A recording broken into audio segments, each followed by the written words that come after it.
George Patton was born on November 11th, 1885. As a child, Patton had difficulties learning to read and write, but eventually overcame this and known in his adult life to be an avid reader. He got married to Ruth Wilson, the daughter of Benjamin Davis Wilson. Patton also had a younger sister named Ad. At the age of 17, he sought an appointment to the United States Military Academy at West Point, but he eventually decided on Virginia Military Institute, which his grandfather and father attended. He attended school from 1903 to 1904, where he later graduated from West Point. Patton graduated as 46 out of 130 cadets at West Point on June 11, 1909, and received a commission as a second lieutenant in the cavalry branch of the United States Army. Patton was later assigned to establish the American Expeditionary Force for Light Tank School. Patton was promoted to a major on January 26, 1918. He received his first 10 tanks on March 23, 1918 at the Tank School Bourge. Patton's brigade then moved to support U.S. Tank and Infantry Corps on September 26. He personally led troops of tanks through thick fog and advanced 5 miles into German lines. Around 9 o'clock, Patton was wounded while leading 6 men in a tank into attack against German machine guns near the town of Chepi. North Africa. Under Lieutenant General Dwight D. Eisenhower, the Supreme Allied Commander, Patton was assigned to help Allied invasion of French North Africa as a part of Operation Torch in the summer of 1942. Patton commanded the Western Task Force, consisting of 33,000 men, 100 ships, landing in Casablanca, Morocco. The landings, which took place November 8, 1942, which were opposed by Vichy French forces, but Patton's men quickly gained a beachhead and pushed through the fierce resistance.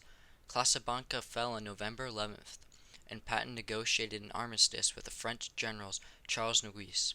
The Sultan of Morocco was so impressed he presented Patton with the Order of Asa-Outa in the citation of Lyons, Dens, and Tremble his approach.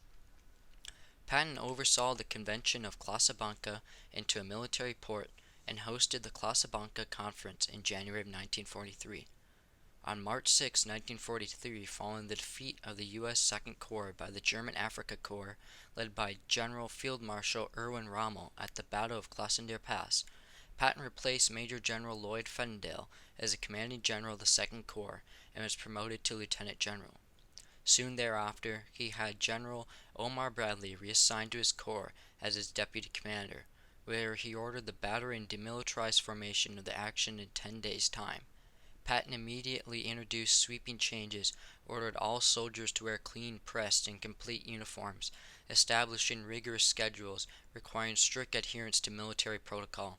He continued to move throughout the commanding and taking men, seeking to shape into them effective soldiers. He pushed them hard and sought reward well over his accomplishments. Throughout the North Africa campaign, Patton only suffered one defeat, and he pushed the Nazis and Italians back into Italy. It was a great sight to see for the American and Allied forces.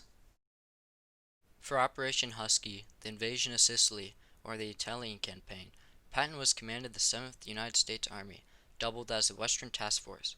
Patton's 1st Armored Corps was officially redesignated as the 7th Army just before the force of 90,000 landed before the dawn of D-Day, July 10, 1943. 2 high-profile incidents of Patton striking subordinates during the Sicily campaign attracted national controversy following the end of the campaign. On August 3, 1943, Patton slapped and verbally abused Private Charles H. Koo and evacuation of the hospital in Nicosia after being found suffering battle fatigue. Patton did not command a force in combat for 11 months and was demoted to 2nd Star General, hence the name 3-2. In December 1944, the German army, under command of German Field Marshal Gerhard von Rundstedt, launched the last-ditch offensive in Belgium-Luxembourg, the northeastern France. On December 16, 1944, it massed 29 divisions, totaling 250,000 men at its weak point in the Allied lines. Early stages of the scene of the Battle of the Bulge made significant headway towards the Missouri River during the severe winter. It was the coldest winter ever recorded in Europe for hundreds of years. Eisenhower called a meeting of all the senior Allied commanders in Western Front at the headquarters near Verdun in the morning of December 19 to plan a strategy in response to the German assault. At this time, Patton's Third Army was engaging in heavy fighting near Straboken. Guessing at the intent of the Allied command meeting, Patton ordered his staff to make 3 separate operational contingency orders to design in elements of the Third Army from its present position, and began an offensive operation towards several objectives in the area of the Bulge occupied by German forces.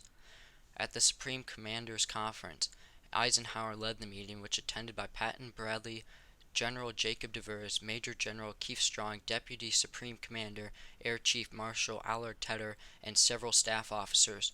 When Eisenhower asked Patton how long it would take for him and his to send 6 divisions of his Third Army to commence a counterattack on the north to relieve the 101st Airborne Division and Easy Company, it would have been trapped in Bastogne, Patton replied, "As soon as you get it through to me." Patton then clarified he woke up an operation order for a counterattack by 3 full divisions on December 21st, then only 48 hours away. Eisenhower was indeclarus. "Don't be fatist, George. In the only morning the 3 divisions are ready to go and a permissal." Patton replied, and his staff already had a contingency operations order ready to go. Still unconvinced, Eisenhower ordered Patton to attack in the morning of December 22nd, using at least 3 divisions. In all, Patton would reposition 6 full divisions of U.S. 3rd Corps, U.S. 6th Corps, U.S. 7th Corps in the positions of the Saar River, front and along the line stretching from Bastogne to Durisch and Eisenach, the town of Luxembourg, and the southern end of the Inno Bulge front line. Within days, more than 133,000 Third Army vehicles rerouted in the offensive that covered the average distance of over 11 miles. Carrying over 62,000 tons, 68,000 short tons of supplies in all, Patton would reposition 6 full divisions, U.S. 3rd Corps, U.S. 7, U.S. 8 Corps, in position on the Saar River front line stretching against Bastogne. In the first spearhead units of the Third Army's 4th Armored Division reaching Bastogne, opening a corridor for relief and resupply of the besieged forces. Patton's ability to descend against the 6 divisions in the form of front line of combat during the middle of the winter. The wheel north of the relief Bastogne was the most remarkable achievements during the war. He later wrote, "The relief of Bastogne was my most brilliant operations we have thus performed, and in my opinion, an outstanding achievement of the war. This is my biggest battle." Without Patton's help and support, the Battle of Bastogne and the Battle of the Bulge would have been lost, and the Germans' 250,000 troops would have pushed through and absolutely obliterated the entire Allied force, and the German warfare campaign would recapture France in a matter of weeks. Post-war, Patton was appointed as military governor of Bavaria, where he led the Third Army in the disinfection efforts. Patton was particularly upset when learning at the end of the war against Japan, writing in his diary, "Yet another war has come to an end, and with my unusefulness in this world." Unhappy with his position and depressed by the belief that he would never fight in another war, Patton's behavior and statements became increasingly erratic. Various explanations beyond his disappointments have proposed that Patton's behavior at the point, as Carl Estow wrote, "It seems virtually inevitable that Patton experienced some type of brain damage from too many head injuries." From the lifetime and numerous auto and horse-related accidents, especially one suffering while playing polo in 1936, Patton attracted controversy as a military governor when noted and several former Nazi Party members continue to hold political posts in the region.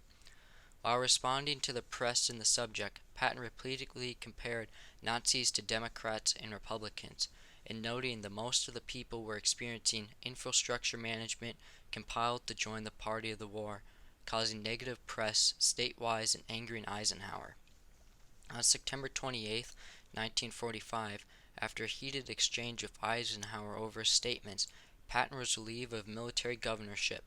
He was relieved of command of the Third Army on October 7th, and in the somber chamber of the command ceremony. Patton concluded his farewell remarks, "All good things must come to an end. The best thing that ever happened to me thus far was honor the privilege of commanding the Third Army." Patton also made crazy remarks about going to war with Russia. He said that we should go to war, continue the war with Russia. The dirty bastards can't even continue to fight. A pheasant hunting trip near Spire to lift his spirits. Observing direct claws along the side of the road, Patton said, "How awful war is. Think of the waste." Moments later, his car collided with an American Army truck at low speed.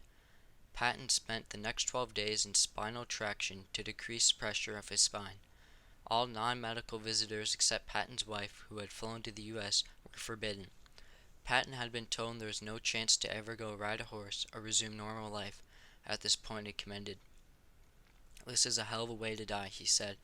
He died in his sleep at 6 o'clock on December 21st, 1945. Many believe he was assassinated after his crazy remarks about Russia, and many believe that the CIA took his brakes out of his car so he couldn't stop in time.